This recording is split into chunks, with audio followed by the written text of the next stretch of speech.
तो गाइस मैं हूं अंकित और आप दिख रहे हैं रेसलिंग फैंस नेटवर्क। शुरू करते हैं भाई अपनी बातों को हम लोग सबसे पहले सैलरी की बात करते हुए। डब्ल्यूडब्ल्यूई के अंदर भाई सुपरस्टार्स कितना कमाते हैं कितना नहीं, ये क्वेश्चन हमेशा लोगों के दिमाग में होता है, हमेशा दिमाग में आता है। लोग जानना चाहते हैं डब्ल्यूडब्ल्यूई वाली जो जॉब है, जो काम है भाई बहुत फैंसी है। लोग चाहते हैं कि भाई वो भी डब्ल्यूडब्ल्यूई रेसलर बने ताकि वो सारी ऐसो शौकत वाली जिंदगी जी सकें। लेकिन क्या डब्ल्यूडब्ल्यूई के अंदर एक्चुअली में इतनी अच्छी सैलरी है भी या फिर नहीं? रोमन रेंज, जॉन सीना, ये सब तो टॉप के टैलेंट से बहुत कमाते हैं अनडाउटली, इसमें कोई डाउट नहीं है। लेकिन यहाँ पे भाई हम लोग बात करने वाले हैं उन टैलेंट्स के बारे में जो कि सबसे कम कमाते हैं। मिनिमम पे की मैं बात करने वाला हूँ। यहाँ पे फाइटफुल की रिपोर्ट निकल के सामने आई है, आप देख सकते हो। यहाँ पे कहा जा रहा है the minimum pay for a WWE talent on the main roster is in the range of $200,000 to $300,000 with a number of talent earning in the millions per year. तो कहना कि जो मिनिमम पे एक डब्ल्यूडब्ल्यूई टैलेंट के लिए minimum बात हो रही है यहाँ पे वो 2 लाख से 3 लाख डॉलर सालाना बात हो रही है यहाँ पे। एंड काफी सारे ऐसे टैलेंट्स हैं जो कि मिलियन बना रहे हैं भाई एक साल में, $1 मिलियन। एंड यहाँ पे भाई $200,000 कोई मजाक थोड़ी है। यानी कि मान लो सबसे कम अगर कोई टैलेंट साल में कमा रहा है डब्ल्यूडब्ल्यूई के अंदर कम से कम, यानी कि आप अकीरा टोजावा की बात कर सकते हो, तो वो भी भाई डब्ल्यूडब्ल्यूई के अंदर कम से कम तो $2 लाख कमा ही रहा है साल के। यानी कि अगर इंडियन रुपीस की बात करें तो लगभग ये 1.5 करोड़ से ऊपर रुपए होंगे। यानी कि अकीरा टोजावा जैसा सुपरस्टार भी कम से कम पे करने वाला, मतलब मैं ये नहीं कह रहा कि उनको कम मिलती होगी भाई सैलरी, जो सबसे कम अर्न करने वाला भी डब्ल्यूडब्ल्यूई टैलेंट है उसको भी भाई एक साल में 1.5 करोड़ रुपए मिनिमम मिलते हैं। एंड बाकी तो भाई कई सारे टैलेंट जो कि मिलियंस में अर्न करते हैं। एंड हमें मालूम है कि Roman Reigns, Seth Rollins, John Cena, ये ऐसे सुपरस्टार्स $multi-million डील में, तो इनकी तो बात ही नहीं है। लेकिन जो मिनिमम पे वाले टैलेंट्स हैं वो भी भाई 1.5 करोड़ अर्न करते हैं। तो आप समझ जाओ भाई कि क्या एक्चुअली में पे करती है डब्ल्यूडब्ल्यूई, क्या नहीं। बाकी ऐसे कई सारे रोल्स हैं डब्ल्यूडब्ल्यूई के अंदर जो बहुत ज़्यादा हाई पेइंग भी नहीं है, लाइक एडिटर्स के रोल हो गए, ये सब आई मीन स्टिल अच्छे हैं, बट फिर भी भाई टैलेंट्स की बात करें तो टैलेंट्स को बहुत हाई पेइंग जॉब मिलती है भाई डब्ल्यूडब्ल्यूई के अंदर। तो फिलहाल ये कुछ है भाई अपडेट जो कि हमेशा निकल के आते रहती है बीच में। एंड जब भी आती है मैं आपको बताते रहता हूँ, बिकॉज ये बदलाव काफ़ी होते रहता है। तो आपको क्या लगता है भाई कि ये वर्थ इट है टैलेंट्स के लिए जितना वो रिस्क वगैरह करते हैं, या फिर आपके हिसाब से एक कम ही है? मेरे हिसाब से तो भाई ये बहुत ज़्यादा है भाई। मैं तो सोच रहा हूँ 1 साल बस मुझे डब्ल्यूडब्ल्यूई के अंदर ले लो, मैं तो ज़िंदगी सेट हो जाएगी। आगे बढ़ते हैं गाइस, हम लोग बात करते हैं अगली स्टोरी के बारे में जो कि है अंडरटेकर एंड जेकब फाटू को लेके। जेकब फाटू एक उभरते हुए सितारे हैं भाई, एंड डब्ल्यूडब्ल्यूई के अंदर डेफिनेटली इनका नाम बहुत बड़ा होने वाला आने वाले टाइम में।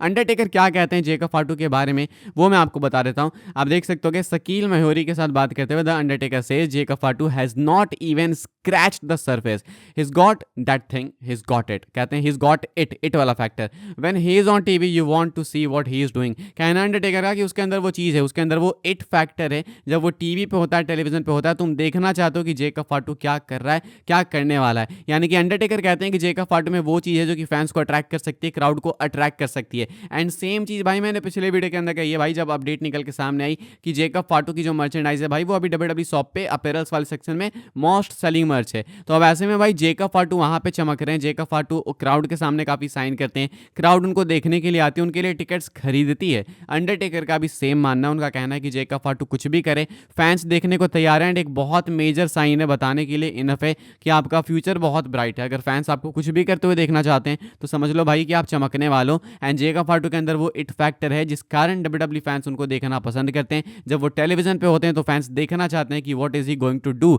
एग्जैक्टली, नेक्स्ट क्या होगा। तो ये कुछ कहना अंडरटेकर का। अब अंडरटेकर डेफिनेटली भाई कह रहे हैं, गलत तो नहीं कह रहे, एक्सपीरियंस काफी अंडरटेकर के पास इस इंडस्ट्री के अंदर। अंडरटेकर, हल्क हॉगन ऐसे सुपरस्टार्स के पास में काफी एक्सपीरियंस है। हल्क हॉगन ने काफी उसको टार्निश कर लिया, लोग ज्यादा ध्यान नहीं देते हैं, लेकिन अंडरटेकर की बातें बहुत ही ज्यादा इंपॉर्टेंट होती है एंड लोग सीरियसली लेते हैं। तो जेकब फाटू को खुश होना चाहिए भाई, अंडरटेकर ने बात कही है। कि आप लोग अग्री करते हो डेडमैन फिनॉम से कमेंट करके बताना। मुझे तो भाई बिल्कुल सही लगता है, अंडरटेकर जो भी कह रहे हैं सही कह रहे हैं। बाकी आप अपने रिएक्शंस डेफिनेटली कमेंट करके बता सकते हो। आगे बढ़ते हैं गाइस, हम लोग बात करते हैं अगली स्टोरी के बारे में जो कि भाई जिम रॉस को लेके। तो जो जिम रॉस है ना भाई वो डब्ल्यूडब्ल्यूई रिलीजेस पे कमेंट करते हैं, मतलब ऐसे तो ओवरऑल कमेंट करते हैं, लेकिन जो टैलेंट्स रिलीज हो रहे हैं एंड जो नेगेटिवली रिएक्ट कर रहे हैं उनके ऊपर जिम रॉस रिएक्ट करते हैं। आप देखते हो कि भाई आए दिन क्या होता है कि सुपरस्टार्स रिलीज होते हैं एंड उसके बाद वो काफ़ी नेगेटिवली रिएक्ट करते हैं। मैं उनकी भी समझ सकता हूँ बातें भाई। अगर आपको जॉब से निकाला जाए तो शायद आप भी भाई नेगेटिवली रिएक्ट करोगे, एंड स्पेशली जब आपको ढंग से बुक भी नहीं किया गया हो तब तो आप भी करोगे। अब ऐसे में जिम रॉस क्या कहते हैं मैं आपको बता देता हूँ। कहते हैं just stay positive and regroup, it's not the end of the world, more opportunities will come,